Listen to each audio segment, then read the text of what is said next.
जय हिंद वॉरियर्स। कैसे हैं आप सभी लोग। मैं आपका एजुकेटर आप सभी का अपने फेवरेट चैनल में स्वागत करता हूं। Welcome back to my YouTube channel.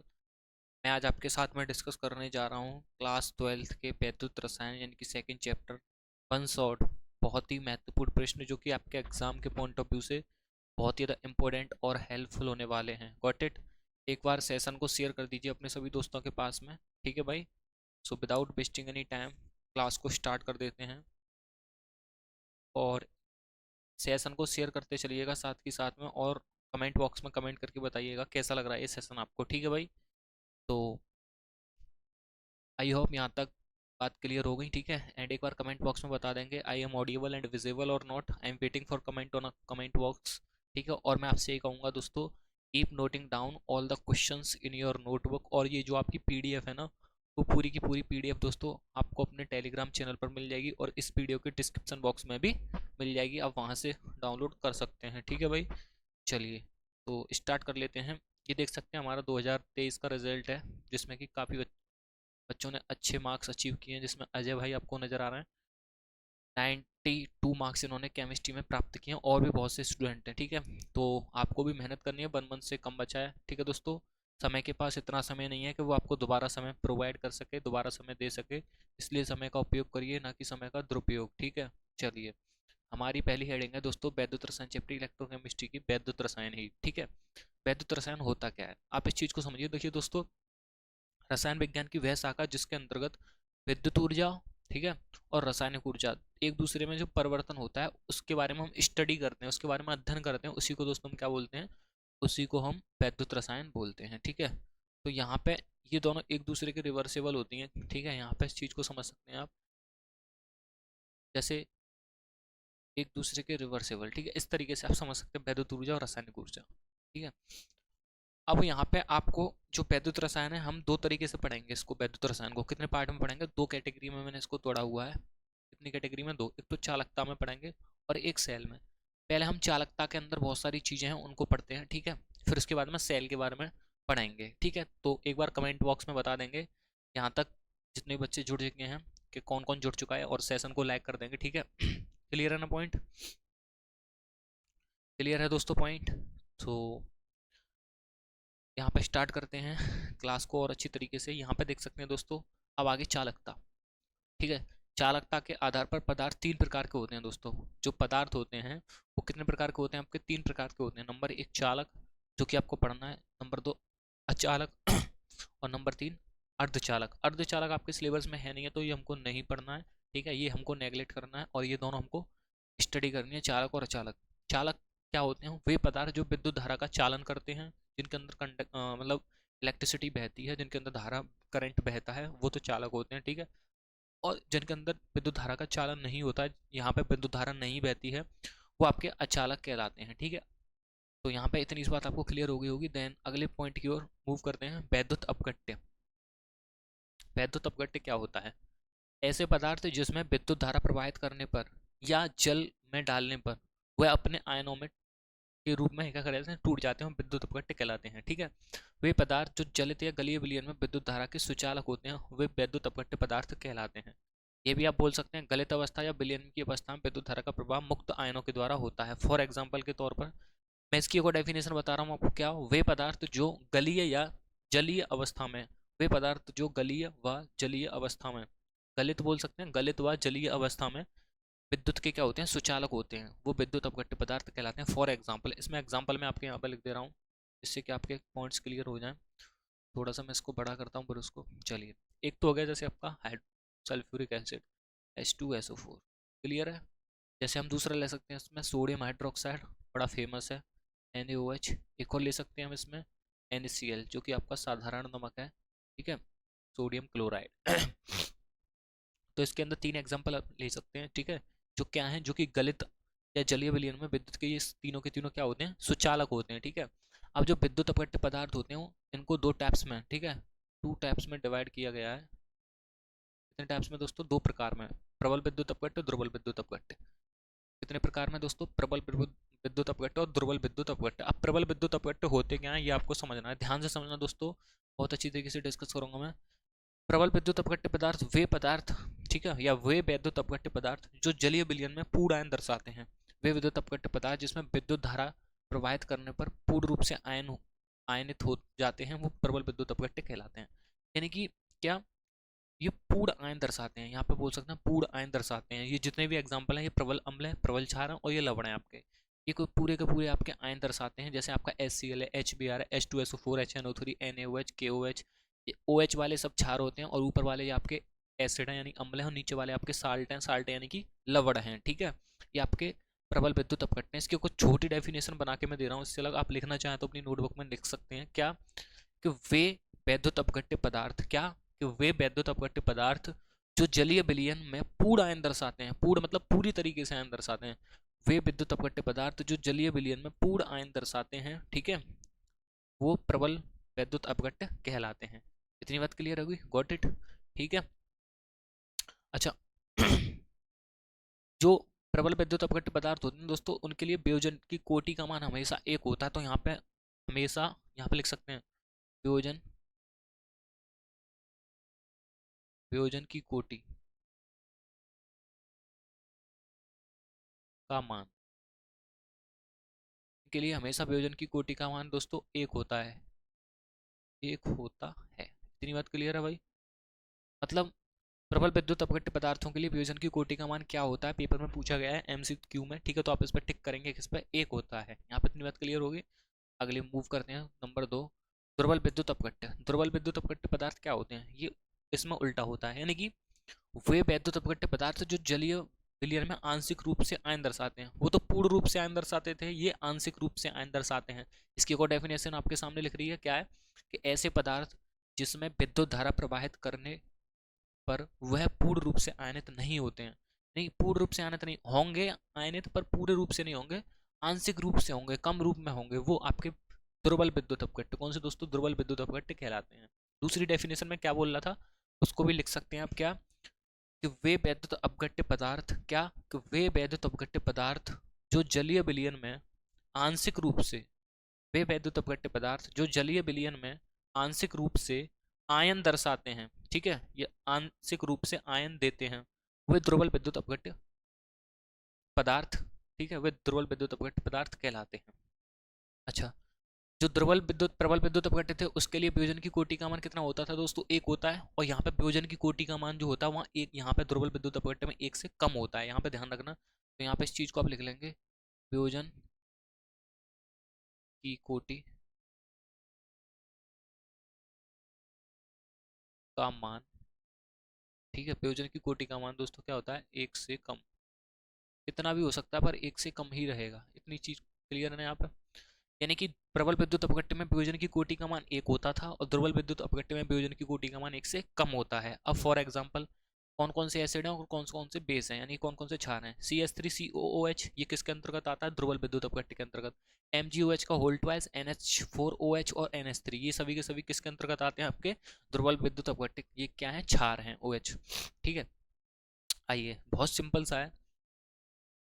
विद्युत विशिष्ट प्रतिरोध, पहले तो आप मेरे एक बार, ये विशिष्ट प्रतिरोध है ना, तो एक बार मुझे प्रतिरोध की परिभाषा बता दो। यहाँ पे मैं आपसे प्रतिरोध की परिभाषा पूछना चाह रहा हूँ। आई होप यहाँ पे जितने भी मैंने क्वेश्चंस कराए हुए हैं आपकी समझ में आ चुके होंगे। प्रीवियस ईयर क्वेश्चन है दोस्तों। इसकी PDF मैं इस वीडियो के डिस्क्रिप्शन बॉक्स में भी डाल दूंगा, और अपने टेलीग्राम चैनल पर भी अपलोड कर दूंगा। आप जहाँ से चाहें वहाँ से अपलोड डाउनलोड कर सकते हैं, ठीक है।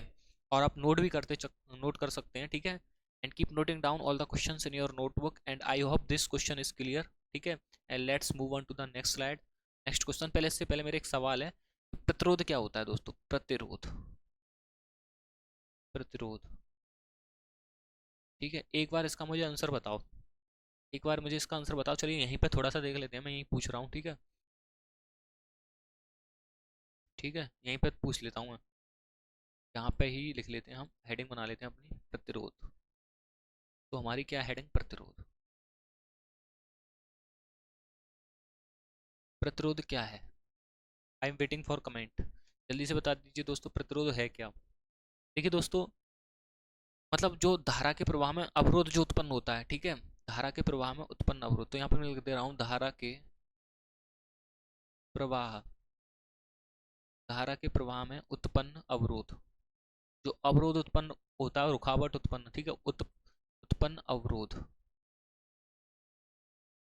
धारा के प्रवाह में उत्पन्न अवरोध, ठीक है, क्या कहलाता है आपका? प्रतिरोध कहलाता है। धारा के प्रवाह में उत्पन्न अवरोध प्रतिरोध कहलाता है। Got it? Am I right? अच्छा, प्रतिरोध है, इसको हमेशा हम किससे प्रदर्शित करते हैं दोस्तों? यहाँ पे लिख लेंगे हम दोस्तों प्रदर्शित, इधर लिख लेंगे प्रदर्शित। इससे डिनोट करते हैं, इसे हम डिनोट करते हैं दोस्तों आर से, कैपिटल आर से, ठीक है। और इसका एक मात्रक और होता है दोस्तों, इसकी एक यूनिट होती है, ठीक है, जो कि क्या होती है दोस्तों? इसकी यूनिट होती है ओम। क्या होती है दोस्तों? ओम। Got it? यहाँ पे इतनी बात क्लियर है? तो यहाँ पे हमें बस इतनी सी बात इसके बारे में जाननी थी कि प्रतिरोध क्या होता है? किसी चालक तार के द्वारा, क्या कि किसी चालक तार के द्वारा धारा के प्रवाह में उत्पन्न अवरोध, किसी चालक तार के द्वारा धारा के प्रवाह में उत्पन्न अवरोध को ही हम प्रतिरोध कहते हैं। इसका मात्रक ओम होता है। ओम होता है मतलब इसका एक, ओम को पता है हम कैसे लिखते हैं? ऐसे आपको पता ही होगा, इस तरीके से इसका मात्रक ओम होता है, ठीक है। और इसे हम कैपिटल आर से डिनोट करते हैं। अब विशिष्ट प्रतिरोध क्या होता है आप देख सकते हैं। विशिष्ट प्रतिरोध होता है क्या? अच्छा, विशिष्ट प्रतिरोधक को ही हम प्रतिरोधकता बोलते हैं, इस चीज को जरूर याद रखना। विशिष्ट प्रतिरोध को ही हम क्या बोलते हैं? प्रतिरोधकता, ठीक है। यहाँ पे मैं लिख देता हूँ इस चीज को, विशिष्ट प्रतिरोध को ही हम क्या बोलते हैं? प्रतिरोधकता, प्रतिरोधकता। आपसे कोई प्रतिरोधकता पूछे या विशिष्ट प्रतिरोध पूछे तो इन दोनों का मतलब एक ही है, ठीक है। क्या है? इसकी एकांक लंबाई का एकांक अनुप्रस्थ क्षेत्रफल वाले, क्या कि एकांक लंबाई का एकांक अनुप्रस्थ क्षेत्रफल वाले इलेक्ट्रोड से युक्त, ठीक है, एकांक लंबाई का एकांक अनुप्रस्थ क्षेत्रफल वाले इलेक्ट्रोड से युक्त सेल का प्रतिरोध विशिष्ट प्रतिरोध कहलाता है। सेल का प्रतिरोध विशिष्ट प्रतिरोध कहलाता है। और इसे हम रो से डिनोट करते हैं। रो मतलब इस तरीके से, रो मतलब इस तरीके से मैं बना रहा हूँ यहाँ पे, ठीक है। इसे पी से डिनोट नहीं करते हैं, ऐसे करके इसे रो से डिनोट करते हैं, इसे रो से प्रदर्शित करते हैं, ठीक है। अच्छा, पेपर में इसकी यूनिट भी पूछ लेता है दोस्तों विशिष्ट प्रतिरोध की, इसका मात्रक भी पूछ लेता है। मात्रक, विशिष्ट प्रतिरोध का मात्रक क्या होता है? तो इसका मात्रक होता है ओम और सेंटीमीटर। Got it? क्लियर है भाई? ओम सेंटीमीटर इसका मात्रक होता है, आप याद रखिएगा। और ओम केवल प्रतिरोध का मात्रक होता है। तो यहाँ पे ये बात आपकी क्लियर है ना? क्लियर, ठीक है। चलिए, प्रतिरोध और विशिष्ट प्रतिरोध हमारा दोनों क्लियर है। अच्छा, यहाँ पे मैं एक चीज़ और क्लियर कर लेता हूँ पहले आपके साथ में। एक और हेडिंग बना लेते हैं यहाँ पे हम, एक और पढ़ते हैं ना। मैं बना लेता हूँ यहाँ पे जैसे हेडिंग, ऐसे हमने विशिष्ट प्रतिरोध पढ़ लिया। एक हम पढ़ेंगे चालकता। चालकता क्या होती है? चालकता, ठीक है। चालकता के बाद दोस्तों मैं विशिष्ट चालकता, एक और हेडिंग है आपकी विशिष्ट चालकता। इन दोनों हेडिंगों को देखेंगे, पेपर में यहाँ से क्वेश्चन आ सकता है, ठीक है। विशिष्ट चालकता कुछ नहीं, ये बेसिक सी हेडिंग है ना, इसलिए मैं इनको अलग समझा रहा हूँ आपको, ऐसी कोनो दिक्कत वाली बात नहीं, ये बस समझ रखना है। देखिए दोस्तों, मेहनत कीजिए, बिना मेहनत के कुछ नहीं हो सकता, है ना। क्योंकि जो हो गया उसे सोचा नहीं करते, और जो मिल रहा है उसे खोया नहीं करते। हासिल उन्हें होती है दोस्त सफलता जो अपने वक्त और हालातों पर रोया नहीं करते। प्लीज प्रैक्टिस कीजिए दबा के। देखिए, चालकता क्या होती है? किसी चालक तार के जो धारा के प्रवाह में सहायता प्रदान की जाती है ना, क्या बोलेंगे? किसी चालक तार के धारा के प्रवाह में सहायता प्रदान की जाती है ना। धारा के प्रवाह में, यहाँ लिख सकते हैं इस चीज को, धारा के प्रवाह में,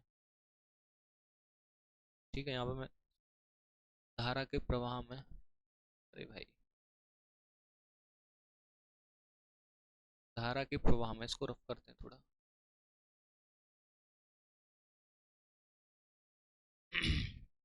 धारा के प्रवाह में, ठीक है, प्रदान की जाने वाली सहायता, प्रदान की जाने वाली सहायता, ठीक है, वो आपकी क्या कहलाती है? चालकता कहलाती है। अच्छा, इससे डिनोट की भी बात करते हैं। किससे डिनोट करते हैं, किससे प्रदर्शित करते हैं? तो इसे दो तरीके से प्रदर्शित करते हैं, प्रदर्शित, ठीक है। या तो इसे सी से डिनोट कर दो, ठीक है, या फिर इसे जी से, कैपिटल से डिनोट कर दो। दोनों से में से किसी एक से डिनोट कर सकते हो। इसकी एक यूनिट भी होती है, यूनिट बोले तो इसका एक मात्रक भी होता है, मात्रक, ठीक है, दो मात्रक होते हैं, एक नहीं, एक तो महो होता है, ठीक है, महो, ठीक है, या फिर आप दूसरा मात्रक बोल सकते हैं, या ओम इनवर्स, क्या बोल सकते हैं, OHM, ओम इनवर्स, या तो ये बोल दो या महो बोल दो, दोनों में से कोई एक बोल सकते हैं मात्रक, ठीक है। क्या बोलेंगे, किसी चालक तार के धारा के प्रवाह में प्रदान की जाने वाली सहायता, ठीक है, चालकता कहलाती है। इसे कैपिटल जी या कैपिटल सी से डिनोट करते हैं, प्रदर्शित करते हैं। इसका मात्रक दोस्तों ओम इनवर्स या महो होता है, ठीक है, ये बात क्लियर है। अब विशिष्ट चालकता की बात करते हैं, विशिष्ट चालकता होती क्या है, ध्यान से समझना है। देखिए, विशिष्ट प्रतिरोध का जो व्युत्क्रम होता है ना, प्रतिकोम जो होता है, ऐसे बोल सकते हैं, विशिष्ट प्रतिरोध के प्रतिकोम को ही, ठीक है, क्या बोलते हैं, विशिष्ट प्रतिरोध के प्रतिकोम को ही, या फिर ऐसे बोल सकते हैं, किसी वैद्युत अपघट के 1 सेंटीमीटर क्यूब की चालकता विशिष्ट चालकता कहलाती है, ठीक है। यहाँ पे लिख देता हूँ मैं, किसी वैद्युत अपघट,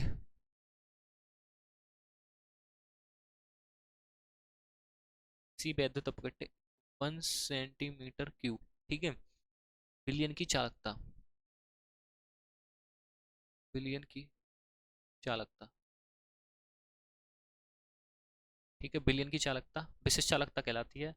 इसका मात्रक ओम इनवर्स और सेंटीमीटर इनवर्स होता है, ठीक है। क्या बोलेंगे मात्रक में इसका, मात्रक यूनिट इसकी क्या होती है दोस्तों, इसकी यूनिट होती है ओम इनवर्स, ओम इनवर्स और सेंटीमीटर इनवर्स। इतनी सी बात क्लियर है, बेसिक सी बात थी, यहाँ पे इसको नोट कर सकते हैं। अब जो अगली हेडिंग है हमारी वो क्या है, ध्यान से समझना दोस्तों, मोलर चालकता, जो कि एग्जाम में पूछी जाती है, इंपोर्टेंट है काफी। मोलर चालकता क्या होती है इसकी दो डेफिनेशन बताऊंगा, आप जो चाहें लिख सकते हैं। जो मोलर चालकता होती है दोस्तों, इससे पहले तो आप डिनोट लिख लीजिए, या तो इसे म्यू से डिनोट करते हैं, किससे, ऐसे म्यू से, या और करके, एक और तरीका है इसको लैम्डा एम, दोनों में से किसी एक तरीके को लिख सकते हैं, या तो लैम्डा एम लिख लो या फिर म्यू लिख लो, दोनों में से किसी एक से डिनोट कर सकते हैं, प्रदर्शित करते हैं, ठीक है, ठीक है। तो इसको बोलेंगे 1 सेंटीमीटर स्क्वायर अनुप्रस्थ काट के क्षेत्रफल के दो इलेक्ट्रोड जिनके मध्य की दूरी कितनी होती है, 1 सेंटीमीटर हो, और उसे 1 मोलर विद्युत अपघट्ट के बिलियन में क्या रखते हैं, तो जो चालकता प्रकट होती है उसी को मोलर चालकता कहते हैं। और यहाँ पे इसे आपको दिख रहा है लैम्डा एम से डिनोट कर रहे हैं, इसको लैम्डा एम से प्रदर्शित कर रहे हैं, या फिर इसकी दूसरी डेफिनेशन बोल रहा हूँ मैं, आप ध्यान से सुनना, लिख सकते हैं क्या, कि किसी बिलियन के 1 मोल में उपस्थित, क्या बोल रहा हूँ ध्यान से समझो दोस्तों, listen to me carefully please, किसी बिलियन के 1 मोल में उपस्थित, क्या, कि किसी बिलियन के 1 मोल में उपस्थित कुल आयनों के द्वारा प्रदान की जाने वाली सहायता, ठीक है, मोलर चालकता कहलाती है। एक बार फिर मैं बोल रहा हूँ, आई रिपीट यू, किसी बिलियन के 1 मोल में उपस्थित कुल आयनों के द्वारा, किसी बिलियन के 1 मोल में उपस्थित कुल आयनों के द्वारा प्रदान की जाने वाली सहायता मोलर चालकता कहलाती है। इसे लैम्डा एम से प्रदर्शित करते हैं। अच्छा, इसका एक फॉर्मूला होता है और इसका यूनिट भी होता है। जो फॉर्मूला होता है ना, मैं यहाँ पे लिख रहा हूँ, ठीक है, फॉर्मूला, इसका फॉर्मूला होता है दोस्तों लैम्डा एम इजिकल्स टू, ठीक है, के इंटू 1000 अपॉन के, ठीक है। अब मोलर चालकता है तो कैपिटल ई एम आएगा, ठीक है। यहाँ पे ये क्या होता है दोस्तों, इसका फॉर्मूला होता है, क्या होता है दोस्तों, ये इसका यहाँ पे फॉर्मूला। आई होप यहाँ पे ये पॉइंट क्लियर हो गया होगा, ये हो गया इसका फॉर्मूला, क्लियर है भाई। अच्छा, इसकी यूनिट भी होती है, क्या होती है दोस्तों, यूनिट, यूनिट की मतलब मात्रक, इसका मात्रक भी होता है। इसके दो मात्रक बताऊंगा आपका, जो चाहे आप लिख सकते हैं, ठीक है।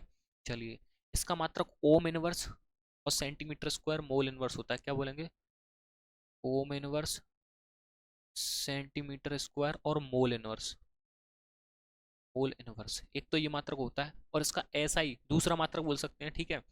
दूसरा मात्रक यहाँ पे बोल सकते हैं, सेकंड नंबर पे, सेकंड मात्रक जो होगा इसका क्या होगा, वो होगा siemens metre square, siemens metre square, ठीक है, मोल इनवर्स, मोल इनवर्स। तो यहाँ पे इसके दो मात्रक निकल के आ रहे हैं, जो भी चाहे आप इसको लिख सकते हैं,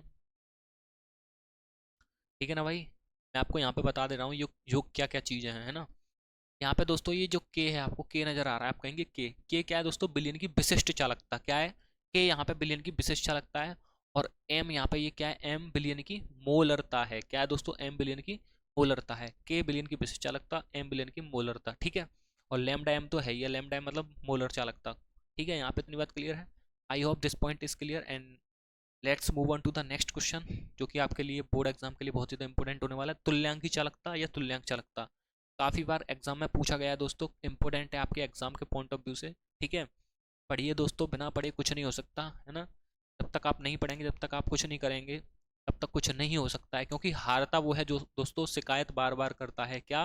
कि हारता वो है जो शिकायत बार बार करता है, और जीतता वो है जो दोस्तों कोशिश 1000 बार करता है। तो ट्राई एंड ट्राई। चलिए, तुल्यांक चालकता क्या होती है? 1 सेंटीमीटर स्क्वायर अनुप्रस्थ काट के क्षेत्रफल के 1 सेंटीमीटर स्क्वायर अनुप्रस्थ काट के क्षेत्रफल के दो इलेक्ट्रोड, क्या? दो इलेक्ट्रोड जिनके मध्य की दूरी कितनी होती है यहाँ पर? 1 सेंटीमीटर, और उससे 1 ग्राम तुल्यांक विद्युत अपघट्य के विलयन में जब रखते हैं, तो उस प्रकार जो निर्मित चालकता होती है उसे क्या कहते हैं? तुल्यांक की चालकता कहते हैं। इतनी बात क्लियर है? अच्छा, ये डेफिनेशन तो आपको दिख रही है, जो आपको सरल लगे वो लिख सकते हैं आप अपनी नोटबुक में। मैं इसकी एक और डेफिनेशन बोल रहा हूँ, है ना, आई रिपीट यू, फिर आप लिख सकते हैं। आई विल से यू, क्या बोल रहा हूँ मैं? कि किसी बिलियन के एक तुल्यांक में उपस्थित, क्या बोल रहा हूँ दोस्तों, ध्यान से सुनना, किसी बिलियन के एक तुल्यांक में उपस्थित, किसी बिलियन के एक तुल्यांक में उपस्थित कुल आयनों के द्वारा प्रदान की जाने वाली चालकता तुल्यांक चालकता कहलाती है। किसी बिलियन के एक तुल्यांक में उपस्थित, क्या बोल रहा हूँ मैं? किसी बिलियन के एक तुल्यांक में उपस्थित प्रदान की जाने वाली चालकता तुल्यांक चालकता कहलाती है। किसी बिलियन के एक तुल्यांक में उपस्थित कुल आयनों के द्वारा प्रदान की जाने वाली चालकता तुल्यांक चालकता कहलाती है। इसे लैम्डा इक्विवेलेंट, ये आपका लैम्डा इक्विवेलेंट से डिनोट करते हैं, यानी कि इसे लैम्डा इक्यू लैम्डा इक्विवेलेंट से डिनोट यानी प्रदर्शित करते हैं। दूसरी मतलब ये भी परिभाषा है, आप जो भी चाहें लिख सकते हैं, मैं आपको बता रहा हूँ बहुत शॉर्ट डेफिनेशन। 1 ग्राम तुल्यांक वाले विद्युत अपघट्य वाले बिलियन की चालकता तुल्यांक चालकता कहलाती है। ये तीसरी डेफिनेशन बना दी मैंने, जो भी आपका मन करे लिख सकते हैं दोस्तों। इसमें एक ये भी डेफिनेशन आपको दिख रही थी, 1 मोल विद्युत अपघट्य वाले बिलियन की चालकता मोलर चालकता कहलाती है। ठीक है, मतलब ये वाली ऊपर वाली डेफिनेशन अलग थी, ये अलग है, और जो मैंने बताई थी आपको वो भी अलग है। जो मैंने बताई थी वो क्या थी? कि किसी बिलियन के 1 मोल में उपस्थित कुल आयनों के द्वारा प्रदान की जाने वाली चालकता तो मोलर चालकता कहलाती है, किसी बिलियन के 1 मोल में उपस्थित। ठीक है, और किसी विलयन के एक तुल्यांक में उपस्थित कुल आयनों के द्वारा प्रदान की जाने वाली चालकता तुल्यांक चालकता कहलाती है। या फिर नीचे वाली डेफिनेशन लिख सकते हैं। तो तीन तीन डेफिनेशन है, अस्योर वेस्ट, तो आपकी मर्जी है जो भी आप लिखना चाहें। तो आपको पता चला लैम्डा इक्विवेलेंट से डिनोट करते हैं, तो इसके जो मात्रक मतलब इसका जो फॉर्मूला बन के आता है ना दोस्तों, क्या बन के आता है? Lambda e q, lambda equivalent is equal to, ठीक है, जो इसका फॉर्मूला बनेगा वो क्या बनेगा? वही सेम टू सेम डिक्टो फॉर्मूला बनेगा, के इंटू 1000, ठीक है, 1000 अपॉन के एन। यहाँ पे एन लगा हुआ है, यहाँ पे तो एन लगा हुआ है, और वहां पे बस आपका एम था नीचे। फॉर्मूला बिल्कुल डिक्टो सेम है, वहां पे लैम्डा एम था, यहाँ वो वहां पे लैम्डा एम था, यहाँ पे लैम्डा इक्विवेलेंट है। ठीक है, ये तो इसका फॉर्मूला। बात करते हैं दोस्तों इसके मात्रक की, ठीक है, यूनिट की। इसके भी मात्रक होते हैं, वो मैं आपके सामने लिख रहा हूँ, जो भी लगे आपको लिख सकते हैं। ठीक है, चलिए, इसकी जो यूनिट होती है दोस्तों वो क्या होती है? Ohm inverse centimetre square equivalent inverse, क्या बोलेंगे? Ohm inverse centimetre square E Q, मतलब E Q V, equivalent inverse. ठीक है, ये इसकी क्या होती है दोस्तों? यूनिट होती है। ये हो गया यहाँ पे फॉर्मूला। आई होप यहाँ पे ये पॉइंट्स क्लियर हो गए होंगे। ठीक है, got it? Any problem to all of you? I am waiting for comment. एक बार सेशन को शेयर जरूर कर दो दोस्तों, प्लीज़ सेशन को लाइक कर दो, आपके लिए मैं कंटेंट लेके आ रहा हूँ। ठीक है, मैंने कई टाइप की रिएक्शंस भी कराई हैं, प्लीज़ रिएक्शंस को देखिए, प्रैक्टिस कीजिए, क्योंकि practice is the most important for all our examination. हमारी प्रैक्टिस अच्छी है और हम प्रैक्टिस कर रहे हैं, जो चीज़ हम याद कर रहे हैं उसको 2-3 बार कम से कम कॉपी में लिखना है, तब जाके कुछ ना कुछ होता है। ठीक है, क्लियर है भाई? यहाँ पे इतनी बात क्लियर है? अच्छा, संबंध भी पूछता है इन दोनों में, मोलर चालकता तुल्यांक चालकता में संबंध। तो यहाँ पे मैं आपको संबंध कराने जा रहा हूँ अब। ठीक है, मोलर चालकता तुल्यांक चालकता में संबंध पूछता है। वैसे यहाँ पे देखो, यहाँ पे कोलेरा उसका नेम आ गया। चलिए, यहाँ पे मैं संबंध दिखा देता हूँ आपको कैसे करते हैं। ठीक है, चलिए। तो क्वेश्चन है हमारा दोस्तों, ठीक है, क्या है? मोलर चालकता, मोलर चालकता व तुल्यांक चालकता। ठीक है, तुल्यांक चालकता में संबंध। पेपर में संबंध पूछ ले तो आप कर सकते हैं, ऐसी कोई दिक्कत वाली बात ना ही। ठीक है भाई, क्लियर है ना पॉइंट? Got it? और दिक्कत बिल्कुल नहीं होनी चाहिए भाई। चलिए, इनमें संबंध आप निकाल सकते हैं बहुत सिंपल तरीके से, कोई ज़्यादा डिफिकल्ट नहीं है, फॉर्मूला आपको आना चाहिए। मोलर चालकता की बात कर रहा हूँ यहाँ पे मैं, ध्यान से देखिए। मोलर चालकता जो है, इसका फॉर्मूला मैंने आपको क्या बताया था? इसका फॉर्मूला बताया था मैंने, लैम्डा एम। ठीक है, इज इक्वल टू इसका फॉर्मूला मतलब के इंटू 1000 बट्टे एम, यही तो बताया था मैंने आपको फॉर्मूला, जो कि आपका ये क्या है, फॉर्मूला नंबर 1, ठीक है। और फिर मैंने आपको तुल्यांक चालकता का फॉर्मूला क्या बताया था, लैम्डा ई क्यू, यानी कि lambda equivalent is equal to k into 1000 upon k N.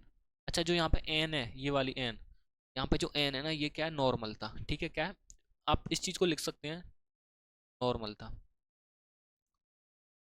और वहां पे जो, यहाँ पे जो एम थी वो क्या थी, बिलियन की मोलर था, ठीक है, मोलर था, ठीक है, क्या थी, मोलर था। इस चीज को भी लिख सकता हूँ, के तो विशेष चालकता थी, ठीक है, ये तो आपको मैंने बताया ही था। तो यहाँ पे मतलब ये नॉर्मलता है, ठीक है, लैम्डा इक्विवेलेंट और के बिलियन की विशेष चालकता है, ठीक है। चलिए, तो यहाँ पे ये क्या बन गया आपका दूसरा नंबर का। अब इसको सिद्ध कर देते हैं, काट पीट करनी है, ज्यादा कोई दिक्कत वाली बात नहीं है, ठीक है। यहाँ पे बोल सकते हैं हम दोस्तों, समीकरण 1, ठीक है, वह समीकरण 2, ठीक है, से भाग देने पर, से भाग देने पर, ठीक है, तो भाग दे देंगे, इसमें कोनो दिक्कत वाली बात नहीं। देखो ध्यान से, lambda m is equal to k into 1000 upon के, क्या था आपका एम, और फिर भाग देना है तो अपॉन का चिन्ह आएगा यहाँ पे, अपॉन का आने के बाद में क्या आएगा, लेमडा ई क्यूब, यानी कि equivalent is equal to k into 1000 upon के, क्या आएगा, नॉर्मल था, यानी कि एन। काट पीट मचानी है बस आपको, और कोई इसमें बड़ी बात नहीं है, फॉर्मूला आपके सामने आ ही जाएगा, ठीक है। चलिए देखिए, यहाँ पे आपको कोई चीज़ कटी हुई दिख रही है, यहाँ पे मेरे को दिख रहा है के इंटू 1000 और के इंटू 1000 हमने क्या कर दिया, खत्म कर दिया। अब ये इतना बच रहा है लेमडा एम, क्या बच रहा है, ध्यान से देखो, बचा हुआ है लेमडा एम अपॉन, क्या बच रहा है, लेमडा ई क्यू वी, ठीक है, लेमडा इक्विवेलेंट बच रहा है आपका, ठीक है। उसके बाद में इक्वल टू का चिन्ह आ जाएगा बीच में, ठीक है, क्या आ जाएगा, इक्वल टू, और फिर आपका एम बच रहा है, और नीचे क्या बच रहा है आपका एन, ठीक है। ये यहाँ पे हमने सिद्ध कर दिया है, ठीक है। तो यहाँ पे हम बोल सकते हैं ये हमने सिद्ध करके यहाँ पे इस चीज़ को ले आए, इस चीज़ में हमने संबंध बताया है, क्या बताया हमने इस चीज़ में, संबंध। तो एग्जामिनर आपसे यहाँ पे संबंध पूछे, डेफिनेशन पूछे, तो आप कर सकते हैं। I hope this point is clear. So move to the next question आपकी क्लास का। कमेंट कर दो, शेयर कर दो, लाइक कर दो क्लास को दबा के, ठीक है। बोर्ड एग्जाम के लिए दोस्तों बहुत ज़्यादा इंपॉर्टेंट एंड सफिशियंट हेल्पफुल होने वाली है आपके लिए। 7 मार्च को यहीं से क्वेश्चन आने वाले हैं, शॉर्ट रिवीजन करा रहा हूँ इस चैप्टर का, ठीक है भाई। चलिए बस बने रहना आपको वीडियो के अंत तक। कोलेराउस का नियम तथा उसके अनुप्रयोग, इसके अनुप्रयोग भी पूछता है एग्जाम में। तो कोलेराउस का नियम क्या होता है, कोलेराउस के नियम के अनुसार अनंत तनुता पर, अनंत तनुता पर किसी विद्युत अपघट्य की मोलर चालकता, अनंत तनुता पर किसी विद्युत अपघट्य की मोलर चालकता विलयन में उपस्थित धनायन तथा ऋणायनों की मोलर चालकता की योग जो होता है, ठीक है, उनका जो मिश्रण होता है योग के बराबर होती है। आई रिपीट यू, अनंत तनुता पर किसी विद्युत अपघट्य की मोलर चालकता, अनंत तनुता पर किसी विद्युत अपघट्य की मोलर चालकता विलयन में उपस्थित धनायन तथा ऋणायन, यहाँ पे समझना है, विलयन में उपस्थित धनायन तथा ऋणायन की मोलर चालकता के योग, ये योग अच्छा वर्ड है, योग के क्या होती है, इक्वल होती है, बराबर होती है, उसी को ही हम कोलेराउस का नियम कहते हैं। अच्छा, यहाँ पे ये बात क्लियर हो गई। अच्छा, यहाँ पे कोलेराउस का नियम है ना, तो इसका फॉर्मूला भी होता है मेरे भाई, फॉर्मूला पे आना चाहिए, ठीक है। अब समझिए, अनंत तनुता पर, अनंत लिख रहा है ये वर्ड आपका, चीजों को समझोगे तभी तो कुछ होगा, नहीं तो फिर नहीं होगा, ठीक है। तो आपको चीजें समझनी है, क्लियर है। अब देखो यहाँ पे लिख रहा है अनंत तनुता, अनंत का मतलब, अनंत का चिन्ह इस तरीके से तो बनता है, इन्फिनेटिव बोलते हैं इसे, इनफाइनाइट, ठीक है। किसी विद्युत अपघट्य की मोलर चालकता, यहाँ पे आपको अच्छी दिख रही है मोलर चालकता, मोलर चालकता को किससे डिनोट करते हैं, लेमडा एम से, किससे डिनोट करते हैं, लेमडा एम से। और अनंत तनुता, अनंत तनुता लेमडा एम के ऊपर इन्फिनेटिव का चिन्ह हमने लगा दिया, ठीक है। अनंत तनुता पर जैसे विद्युत अपघट्य, विद्युत अपघट्य में हम NaCl ले सकते हैं, क्या ले सकते हैं, सोडियम क्लोराइड, ठीक है। ये बराबर होती है, किसके बराबर होती है, धनायनों तथा ऋणायनों की चालकताओं के योग के बराबर होती है, ठीक है। धनायन और ऋणायन इसी को काट पीट कर दो, धनायन और ऋणायन में, जैसे फॉर एग्जांपल धनायन ऋणायन में कैसे काटेंगे, ध्यान से समझो दोस्तों। Na प्लस का होता है Cl, Na तो प्लस का होता है, Cl माइनस का होता है, Na के ऊपर पॉजिटिव चार्ज होता है और Cl के ऊपर नेगेटिव चार्ज होता है। तो यही बनाना है हमको, क्या बना दो, लेमडा एम, इनफाइनाइट का इनफाइनाइट, और यहाँ पे Na के ऊपर कैसा चार्ज कर दिया हमने, positive, got it, any problem, फिर प्लस का प्लस लगा दो, फिर लेमडा एम बना दो, फिर यहाँ पे Cl को आपको कैसा करना है, माइनस का, और ऊपर इनफाइनाइट का चिन्ह लगा दो, बस यही फॉर्मूला था आपका। ये जो फॉर्मूला हमने सिद्ध कर दिया दोस्तों, किसका फॉर्मूला सिद्ध किया हमने, किसका, कोलेराउस के नियम का। एक बार फिर मैं बोल रहा हूँ आपसे, I repeat you and I hope this question is clear, ठीक है। सो मूव करेंगे अगले क्वेश्चन पर, एक बार इस क्वेश्चन को मैं रिपीट कर रहा हूँ। एंड दोस्तों फिर कहूँगा मैं आपसे keep noting down all the questions in your notebook. दोस्तों प्रैक्टिस कीजिए, प्रैक्टिस के बिना कुछ नहीं होगा, है ना। तो आपको प्रैक्टिस करनी है। कहते हैं ना कि क्या सफलता पाएगा वो जो रहता निर्भर गैरों पर, मंजिल तो उसके कदमों में है दोस्त जो चलता अपने पैरों पर, है ना मेरे दोस्त। जो मेहनत पे भरोसा करता है ना बच्चा, वो कभी किस्मत की तो बात करता ही नहीं है, ठीक है। तो इसलिए अपनी प्रैक्टिस, अपने ऊपर कॉन्फिडेंस होना चाहिए, आपको कॉन्फिडेंस लेवल अच्छा होना चाहिए, ठीक है। एक इंसान ना दो चीज़ों से मिलकर बना होता है, पहली तो किस्मत और दूसरी मेहनत, जिसमें कि दोस्तों किस्मत हर किसी की नहीं होती और मेहनत भी हर किसी पर नहीं होती। समझ रहे हो मेरी बात को। चलिए यहाँ पे देखते हैं इस क्वेश्चन के, मतलब इसी का अनुप्रयोग है कोलराउस के नियम का। तो अनुप्रयोग में, अनुप्रयोग जो लागू होता है वो वियोजन की कोटि ज्ञात करने में लागू होता है। कैसे कि किसी सांद्रता पर विद्युत अपघट्य की मोलर चालकता तथा अनंत तन्यता पर विद्युत अपघट्य की मोलर चालकता के अनुपात को वियोजन की कोटि कहते हैं। यहाँ पे पेपर में पूछेगा वियोजन की कोटि क्या होती है, डायरेक्ट या तो डेफिनेशन पूछ लेगा, इंपोर्टेंट है काफी आपके लिए, ठीक है। पूछ लेगा वियोजन की कोटि क्या होती है, या तो ये पूछ लेगा एग्जाम में, ठीक है, या फिर ये पूछ लेगा कोलेराउस का जो अनुप्रयोग है वो बताओ। तो यही डेफिनेशन आपको लिख के आनी है, ठीक है। तो 2024 लगा देंगे इस पर, काफ़ी इंपॉर्टेंट है दोस्तों एग्जाम के पॉइंट ऑफ व्यू से, ठीक है। और ये जो पूरी पीडीएफ है दोस्तों, पूरी की पूरी पीडीएफ है ना, ये जो पूरी की पूरी पीडीएफ आपको हमारे टेलीग्राम चैनल पर भी मिल जाएगी और इस वीडियो के डिस्क्रिप्शन बॉक्स में भी मिल जाएगी, जहाँ से, अरे भाई क्या लिख रहा हूँ मैं, ये पीडीएफ है ना, टेलीग्राम चैनल पर मिल जाएगी, डिस्क्रिप्शन बॉक्स में भी मिल जाएगी, ठीक है। यहाँ पर कोलेराउस के नियम के अनुप्रयोग आपको क्लियर हो गए। चलिए ये इंपॉर्टेंट क्वेश्चन है 2024 के पॉइंट ऑफ व्यू से, काफ़ी ज़्यादा हेल्पफुल होंगे आपके लिए। प्रीवो नहीं हुए जिन जिन बच्चों के या हो चुके हों उनके क्वेश्चन ही आए होंगे। और छट्टल क्वेश्चन बता रहा हूँ मैं आपको, छटे हुए एकदम बेहतरीन क्वेश्चन जिनको बोलते हैं। फेराडे के दो नियम होते हैं, ठीक है, विद्युत अपघटन संबंधित। तो प्रथम नियम आपके सामने पेश है। प्रथम नियम क्या कहता है, ध्यान से देखना दोस्तों। फर्स्ट लॉ आपके सामने है। इस नियम के अनुसार विद्युत अपघट्य में प्रत्येक इलेक्ट्रोड पर, इस नियम के अनुसार, क्या बोल रहा हूँ, इस नियम के अनुसार विद्युत अपघट्य में प्रत्येक इलेक्ट्रोड पर मुक्त होने वाले पदार्थ की मात्रा विलयन में प्रवाहित धारा के परिमाण के क्या समानुपाती होती है। फिर बोल रहा हूँ, रिपीट यू, इस नियम के अनुसार विद्युत अपघट्य के प्रत्येक इलेक्ट्रोड पर मुक्त होने वाले पदार्थ की मात्रा विलयन में प्रवाहित धारा के परमाणी, है ना, विलयन में प्रवाहित धारा के परिमाण के समानुपाती होती है। किसके समानुपाती होती है दोस्तों, ये आपको याद रखना, परिमाण के समानुपाती होती है, ठीक है, गॉट इट। अच्छा प्रथम नियम है इसका, समानुपाती होती है, ठीक है। यानी कि इसमें समानुपाती के लिए इसका फॉर्मूला जो होता है मैं यहाँ लिख देता हूँ, डब्लू जो समानुपाती होगा वो होगा क्यू के, किसके समानुपाती होगा, क्यू के, ठीक है। तो आगे चल के ये भी क्लियर हो जाता है, जब यहाँ से समानुपाती का चिन्ह हटता है ना तो जेड नियतांक आ जाता है, नियतांक कांस्टेंट आ जाता है जेड, और यहाँ पे क्या आ गया आपका क्यू का, तो क्यू आ गया, ठीक है। तो ये बनता है यहाँ पे, क्लियर है। और जो मेन फॉर्मूला इसको भी सिद्ध करके बनाते हैं वो यहाँ पे मैं एक बार बना देता हूँ आपके सामने, जैसे आप देख सकते हैं। देखिए डब्लू का तो डब्लू रहने दो यहाँ पे, और डब्लू मतलब यहाँ पे दोस्तों क्यू की जगह पे हमने आई टी लेते हैं, क्या लेते हैं, आई टी। तो यहाँ पे हम क्या बोल देंगे, जेड आई टी, ठीक है। तो यहाँ पे ये हमारा मेन फॉर्मूला निकल के आ जाता है, डब्लू बराबर जेड आई टी। क्या निकल के आता है दोस्तों, डब्लू बराबर जेड आई टी, ठीक है। जो कि q is equal to I t है। यहाँ पे मैं आपको अलग समझा दे रहा हूँ, यहाँ पे देखो, यहाँ पे ऊपर ऊपर ऊपर ये जो क्यू इज इक्वल टू है ना, ये क्या है आपका, ये आपका मतलब क्यू जी कस टू ही आपका आई और टी लिया है मैंने, मतलब क्यू की जगह पर ही आई और टी है। इतनी बात आपको समझ में आ गई होगी, ठीक है।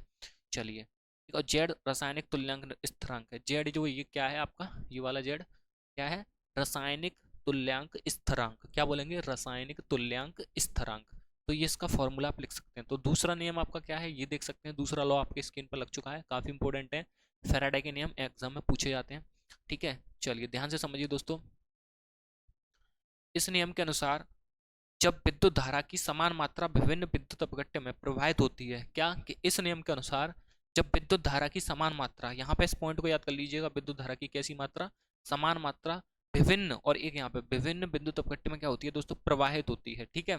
तो इलेक्ट्रोडों पर मुक्त होने वाले पदार्थ की मात्रा, ठीक है, तुल्यांकित द्रव्यमान की ये भी क्या होती है, समानुपाती होती है। तो अब इसका फॉर्मूला भी होता है, समानुपाती होती है ना, ठीक है, मतलब दो जगह पर समानुपाती हो रही है। इस नियम के अनुसार जब विद्युत अपघट्य की समान मात्रा विभिन्न, है ना, विद्युत अपघट्यों में प्रवाहित होती है तो इलेक्ट्रोड पर मुक्त होने वाली पदार्थ की मात्रा, है ना, तुल्यांक की द्रव्यमानों की समानुपाती होती है। तो यहाँ पे दो तुल्यांक बन जाएंगे। अब कैसे, एक तो बन जाएगा W1 समानुपाती किसके हो गई, E1 धारा, ठीक है, E1 के। दूसरा हो जाएगा W2 समानुपाती E2 के हो जाएगा। इतनी सी बात क्लियर है।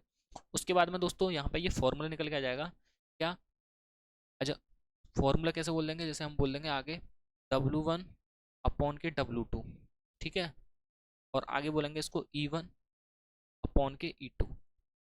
Got it. ये आपका थोड़ा सा मेन फॉर्मूला बन जाता है अभी, और इसको सिद्ध कर देंगे आगे। फिर क्या बनेगा दोस्तों, ध्यान से देख सकते हैं आगे, आगे बोल सकते हैं दोस्तों। अब आपको एक चीज़ याद होगी, जो कि ये W है, W मैंने आपको बताया था कि W इज इक्वल टू, पीछे देखिए पिछली स्लाइड में, यहाँ पे मैंने बताया था कि W इज इक्वल टू, ये हमने क्या लिया है, ZIT। W किसके बराबर है आपका, ZIT के बराबर है क्या नहीं, ZIT के बराबर। तो जो W है ये किसके बराबर है, ZIT के बराबर, ठीक है, बराबर है। W जो है ZIT के बराबर है, तो इसको इसी तरीके से लिख देंगे एक्सप्लेन करके आगे।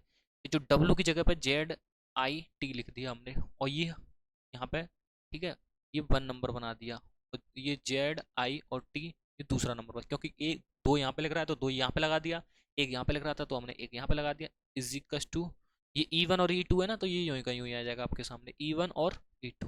Got it. अब आपको काट पीट करनी है, आपको काट पीट कैसे करनी है देख सकते हैं, समझ सकते हैं, कौन दिक्कत नहीं है इसमें भी भाई। देखिए दोस्तों IT से IT कट गया, ठीक है, IT से IT यहाँ पे काट देंगे। तो जेड को नहीं काटना है क्योंकि हमें फॉर्मूला कंप्लीट करना है, तो यहाँ पे क्या बनेगा, Z1 अपॉन के Z2 is equal to E1 upon के E2, ठीक है। क्या बनेगा आपका, Z1 is equal to E1 और Z2 is equal to E2। तो ये फॉर्मूला हमारा दूसरे लॉ का बन चुका है। कौन सा नियम है, इस नियम के अनुसार जब विद्युत धारा की समान मात्रा, इस नियम के अनुसार जब विद्युत धारा की समान मात्रा विभिन्न विद्युत अपघट्ट में प्रवाहित होती है, तो इलेक्ट्रोडों पर मुक्त होने वाली पदार्थ की मात्राएं, ठीक है, तुल्यांकित द्रव्यमानों की क्या होती है, समानुपाती होती है। तो यहाँ पे ये हमारा दूसरा फॉर्मूला निकल के आ चुका है द्वितीय नियम का। Got it. बेसिक सी बात थी यहाँ पे, ये आपके सामने क्लियर हो गई। I hope this question is clear, ठीक है। So let's move on to the next question, जो कि आपकी स्क्रीन पर होने वाला है, विद्युत रासायनिक श्रेणी और इसकी विशेषता। भाई साहब, लक्षण विशेषताएं, this is the most very very important for your board examination 2024, ठीक है भाई। क्या हो रहा है भाई, ये बैक करते हैं, चलिए। ये आपके 2024 के लिए काफी रामबाण होने वाली है हेडिंग। याद करने की एक जबरदस्त ट्रिक बताऊंगा दोस्तों मैं आपको, ठीक है। विद्युत रासायनिक श्रेणी बोल दो, ठीक है, या संक्रियता श्रेणी, ठीक है। वैसे विद्युत रासायनिक श्रेणी बोलते हैं इसे ज्यादा 12th क्लास में। अब विद्युत रासायनिक श्रेणी होती क्या है, जल्दी बता दो दोस्तों। आई am waiting for comment on a comment box. विद्युत रासायनिक श्रेणी क्या होती है,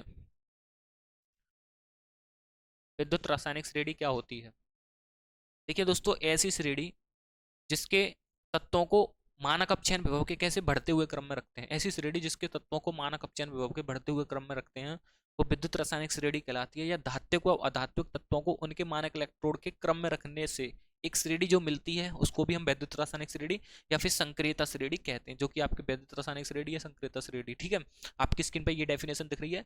एक बार फिर मैं दूसरी डेफिनेशन बोल रहा हूँ, दोनों में से कोई सी भी लिख सकते हैं। दूसरी क्या है कि ऐसी श्रेणी, क्या कि ऐसी श्रेणी जिसके तत्वों को, ऐसी श्रेणी जिसके तत्वों को, है ना, मानक अपचयन विभव के बढ़ते क्रम में रखते हैं। ऐसी श्रेणी जिसके सभी तत्वों को मानक अपचयन विभव के बढ़ते हुए क्रम में रखते हैं, व्यवस्थित करते हैं, उसको हम विद्युत रासायनिक श्रेणी कहते हैं। अच्छा, यहाँ पे श्रेणी भी पूछी जाती है। श्रेणी क्या होती है, देखो मैं यहीं पर लिख देता हूँ, चिपका देता हूँ साइड में ना। श्रेणी में कौन कौन से तत्व होते हैं बढ़ते हुए क्रम में, Li, Li का मतलब Li के, ठीक है। दूसरा आ जाएगा दोस्तों, लेकर बार बार सरकार, यानी कि ऐसा सरकार का मतलब CA, नाम, नाम मतलब NA, सरकार का नाम। मांगे मतलब MG को बोल देंगे मांगे। AL का मतलब अलादीन, और महान, महान का मतलब M है, ठीक है। जान, जान का मतलब ZN, जान कर, कर का मतलब बोल देंगे हम CR, क्रोमियम, ठीक है। जानकर फेंके FE, कलम दबात, कलम दबात को CD, ठीक है। कोई नीचे, कोई मतलब कोई को मतलब बोलेंगे CO, कोई नीचे मतलब NI, कोई नीचे सुनो, सुनो का मतलब SN, सुनो प्रभात, प्रभात मतलब PV, क्या बोलेंगे लेड, PV। कोई नीचे सुनो प्रभात। है कौन, है मतलब हाइड्रोजन H2, कौन मतलब है कौन, कौन मतलब CO, कॉपर। क्या बोलेंगे दोस्तों, है कौन, आइए, आइए मतलब I2, आयोडाइड, आयोडीन। आइए आगे, आगे मतलब AG, आगे होंगे, होंगे मतलब HG, HG मतलब मरकरी, ठीक है। आगे होंगे BR मतलब ब्राह्मण, पंडित, पंडित मतलब PT, BR2 और PT। पीडी, ठीक है, Br2 PD, ब्राह्मण पंडित और क्लास में, और क्लास, क्लास का मतलब आप समझ रहे हैं Cl2, और क्लास में ओंगते, ओंगते मतलब Au, और फिरते का मतलब होगा F2, फ्लोरीन, क्लोरीन और ब्रोमीन, और I2 का मतलब आयोडीन, फ्लोराइड, क्लोराइड, ब्रोमाइड और आयोडाइड, ठीक है। ये बढ़ता हुआ क्रम है, यानी कि ऐसे कैसे, मतलब नीचे से ऊपर चलना है, सबसे नीचे फिर उससे ऊपर, उससे ऊपर, उससे ऊपर, ऊपर, मतलब Ag से ऊपर क्या है I, और यहाँ पे Cr से ऊपर क्या आएगा Zn, मतलब सीधी सीधी लाइन में मेरे को लिखनी है ये श्रेणी। एक बार मैं श्रेणी को बोल रहा हूँ आपके सामने। तो धात्विक व अधात्विक तत्वों को उनके मानक इलेक्ट्रोड विभव के क्रम में रखने से जो एक श्रेणी प्राप्त होती है उसे प्रियता श्रेणी या वैद्युत रासायनिक श्रेणी बोलते हैं। रिपीट यू, ऐसी श्रेणी जिसके सभी तत्वों को, ऐसी श्रेणी जिसके सभी तत्वों को मानक अपचयन विभव के कैसे क्रम में दोस्तों, मानक अपचयन विभव के बढ़ते हुए क्रम में रखते हैं, वो आपकी वैद्युत रासायनिक श्रेणी कहलाती है। ठीक है, अब इसको याद करने की ट्रिक क्या है, लेकर बार बार सरकार का नाम, मांगे अलादीन महान, जानकर फेंके कलम दबात, कोई नीचे सुनो प्रभात, है कौन आइए आगे होंगे ब्राह्मण पंडित, और क्लास में ओंगते फिरते हो। ठीक है, बेसिक सी थी ये बात। एक बार मैं फिर बोल रहा हूँ आपके सामने, Li, ध्यान से समझना दोस्तों, प्लीज कंसंट्रेशन के साथ समझना आपको। ठीक है, ले कर, बी आर का मतलब बार बार, एस आर का मतलब सरकार, सी ए का मतलब का, एन ए का मतलब नाम, एम का मतलब मांगे, ए एल का मतलब अलादीन, और एम एन का मतलब महान, जेड एन का मतलब जान, सी ए का मतलब, सी आर का मतलब कर, एफ ई का मतलब फेंके, सी डी का मतलब कलम दवाद, सी यू का मतलब कोई, एन आई का मतलब नीचे, सुनो यानी एस एन, प्रभात मतलब पी वी, है का मतलब H2, कौन CU, आई ए मतलब I2, होंगे HG, आगे, ए का मतलब आगे मतलब AG, होंगे मतलब HG, ब्राह्मण, ब्राह्मण का मतलब Br2, और पंडित PD, ठीक है, और O2 और Cl2 मतलब क्लास, ओंगते, और क्लास में ओंगते AU, फिरते हो, ठीक है, फिरते हो मतलब F2। तो क्या बोल रहा हूँ, इसको आप कहीं लिख सकते हो, इस मतलब जैसे हम कविता पोएम याद करते हैं ना, उस तरीके से याद कर लेना, ये आपको लिख के आनी है एग्जाम में। लेकर बार बार सरकार का नाम, लेकर बार बार सरकार का नाम, मांगे अलादीन महान, लेकर बार बार सरकार का नाम, मांगे अलादीन महान, जानकर फेंके कलम दवाद, कोई नीचे सुनो प्रभात, है कौन आइए आगे होंगे ब्राह्मण पंडित, और क्लास में ओंगते फिरते हो। ठीक है, तो आप इसको याद कर सकते हैं। ऐसी श्रेणी जिसके सभी तत्वों को मानक अपचयन विभव के बढ़ते हुए क्रम में रखते हैं वो विद्युत रासायनिक श्रेणी कहलाती है। ठीक है, लेकर बार बार सरकार का नाम, मांगे अलादीन महान, जानकर फेंके कलम दवात, कोई नीचे सुनो प्रभात, है कौन आइए आगे होंगे ब्राह्मण पंडित, और क्लास में ओंगते फिरते हुए, ये इसकी विद्युत रासायनिक श्रेणी की विशेषताएं थी। अब विशेषता मतलब यहाँ पे मैं बता रहा हूँ आपके लक्षण। ठीक है, जो कि पहला है आपके सामने, जो धातु हाइड्रोजन की अपेक्षा प्रबल अपचायक हैं उनको विद्युत रासायनिक श्रेणी में हाइड्रोजन के ऊपर रखते हैं, ये पहला लक्षण है। दूसरा लक्षण क्या है दोस्तों, जो धातु हाइड्रोजन से दुर्बल अपचायक है, ठीक है, उन्हें हाइड्रोजन के नीचे रखते हैं। जो हाइड्रोजन से प्रबल अपचायक है उसे तो हाइड्रोजन से ऊपर रखते हैं, और जो दुर्बल अपचायक है उसे हाइड्रोजन से नीचे रखते हैं। ठीक है, क्लियर ना इतनी बात।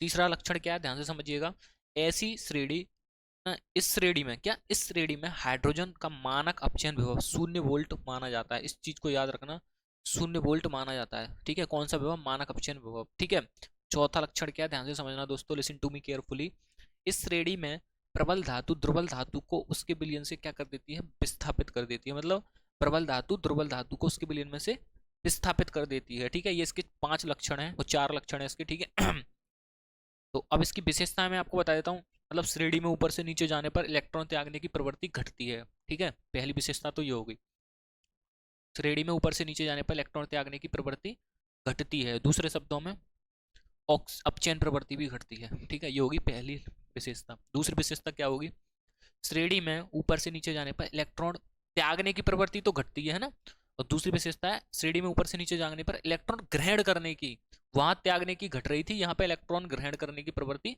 बढ़ती है। दूसरे शब्दों में ऑक्सीकारक गुण भी बढ़ता है। तीसरी विशेषता हम क्या बताएंगे, श्रेणी में ऊपर से नीचे जाने पर धातुओं की क्रियाशीलता भी क्या होती है दोस्तों, घटती है। क्या, कि श्रेणी में ऊपर से नीचे जाने पर धातुओं की क्रियाशीलता घटती है। और चौथी विशेषता क्या बता देंगे दोस्तों हम, मतलब बोल सकते हैं कि श्रेणी में ऊपर से नीचे जाने पर ऑक्साइडों का स्थायित्व घटता है। ठीक है, तापीय स्थायित्व जो होता है श्रेणी में ऊपर से नीचे जाने पर, ठीक है, जो ऑक्साइडों का तापीय स्थायित्व क्या होता है, घटता है। पांचवी विशेषता हम ये बोल सकते हैं अगली, कि श्रेणी में ऊपर से नीचे जाने पर जल के साथ क्रियाशीलता घटती है। ठीक है, ये आप इनको याद कर सकते हैं। अगली हेडिंग है आपके सामने, काफ़ी इंपॉर्टेंट है दोस्तों, 2022 बोल देंगे, ओ सॉरी 2024, 22 क्यों। चलिए, एग्जाम के पॉइंट ऑफ व्यू से इंपॉर्टेंट है। मानक इलेक्ट्रोड विभव किसे कहते हैं, इलेक्ट्रोड विभव तथा मानक इलेक्ट्रोड विभव, ठीक है, मतलब यहाँ पे संबंध भी बोल रहा है। तो मानक इलेक्ट्रोड की विभव की परिभाषा क्या है, जल्दी बता दीजिए दोस्तों। ठीक है, यहाँ से क्वेश्चंस कैसे बनते हैं मैं आपको एक बार ये भी बता दूंगा। इलेक्ट्रोड विभव, मानक इलेक्ट्रोड विभव, अपचयन विभव, ठीक है, यहाँ से क्वेश्चंस आते हैं। तो सबसे पहले तो मैं यहाँ पे, इससे पहले आपको एक चीज़ समझा देता हूँ यहाँ पे बेसिक, ठीक है, यहाँ पे नहीं, थोड़ा सा बैक लेते हैं ना, यहाँ पे समझाता हूँ, ठीक है। चलिए यहाँ पे देखिए, नंबर वन, नंबर वन जो हेडिंग होगी वो होगी पहले हमारी अर्ध सेल। क्या बोल रहा हूँ दोस्तों, अर्ध सेल, ठीक है। और जो दूसरी हेडिंग होगी हमारी, इसी से रिलेटेड है दोस्तों, ये मानक इलेक्ट्रोड विभव से, इसीलिए मैं समझाना पड़ रहा है, इलेक्ट्रोड विभव, ठीक है, इलेक्ट्रोड विभव, ठीक है। और तीसरी जो हेडिंग होगी आपकी, वो क्या होगी दोस्तों, आपकी मानक इलेक्ट्रोड विभव, जो कि आपकी पीछे है ये वाली आगे, मानक इलेक्ट्रोड विभव, ठीक है। तो आप इन दोनों हेडिंगों को याद रखिए। एक और होती है आपकी मानक हाइड्रोजन इलेक्ट्रोड, उसको भी मैं लिख देता हूँ यहाँ पे, ठीक है, क्या होती है, मानक हाइड्रोजन इलेक्ट्रोड। वैसे इनकी मैंने डेफिनेशन लिखी नहीं है, पर फिर भी मैं आपको बोल के बता देता हूँ क्या होती है, ठीक है, आपको लिखना चाहें तो लिख सकते हैं। एक तो मानक हाइड्रोजन इलेक्ट्रोड है, दूसरी इलेक्ट्रोड विभव है आपके सामने, ठीक है। और एक और तीसरी हेडिंग क्या बताई थी मैंने, अर्ध सेल, ठीक है। पहले अर्ध सेल का मतलब समझ लीजिए क्या होता है, इसकी डेफिनेशन क्या बोलेंगे हम, ठीक है। अर्ध सेल, अर्ध सेल जो होता है ना दोस्तों, जैसे जब किसी धातु की छड़ को उसी के आयनों से युक्त विलयन में, ठीक है, मैं बोला हूँ उसकी डेफिनेशन लिखनी है आपको।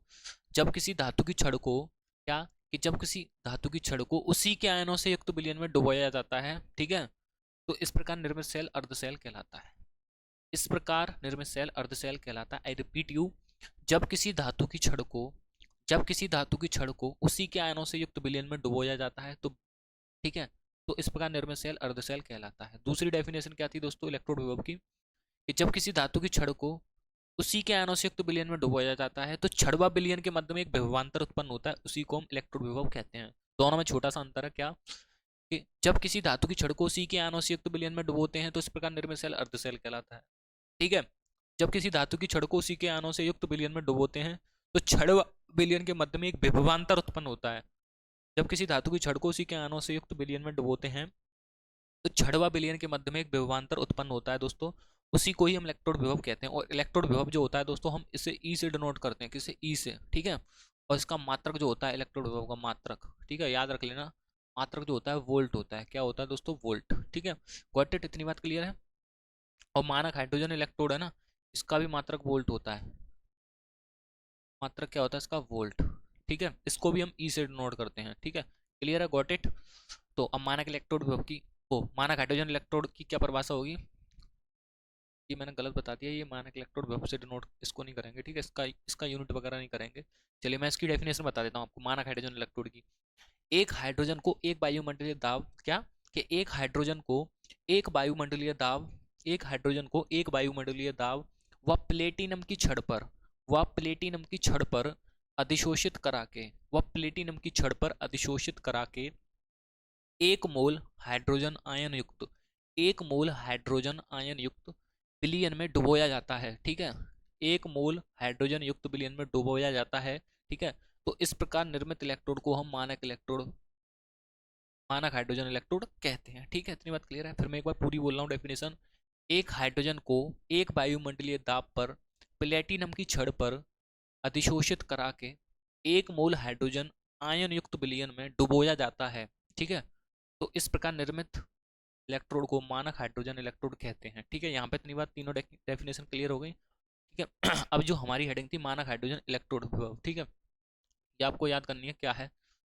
जब किसी धातु की छड़ को 25 डिग्री सेल्सियस ताप तथा एक वायुमंडलीय दाब पर एक मोल सांद्रता वाले विलयन में डुबोया जाता है, तो दोस्तों क्या बोलेंगे उसके बाद, तो धातु व विलयन के बीच में एक विभव उत्पन्न होता है। यहाँ पे वही बात आ रही है ना, विभव उत्पन्न होता है, उसे हम धातु का मानक इलेक्ट्रोड विभव कहते हैं। इसका, इसको प्रदर्शित, इसको प्रदर्शित किससे करते हैं दोस्तों, ई से, ठीक है। और इसकी जो मात्रक, मात्रक यानी कि यूनिट जो होती है, इसको क्या यूनिट होती है, वोल्ट। क्या यूनिट होती है दोस्तों, वोल्ट। तो ये बेसिक सी बात थी आपको जो कि याद रखनी है,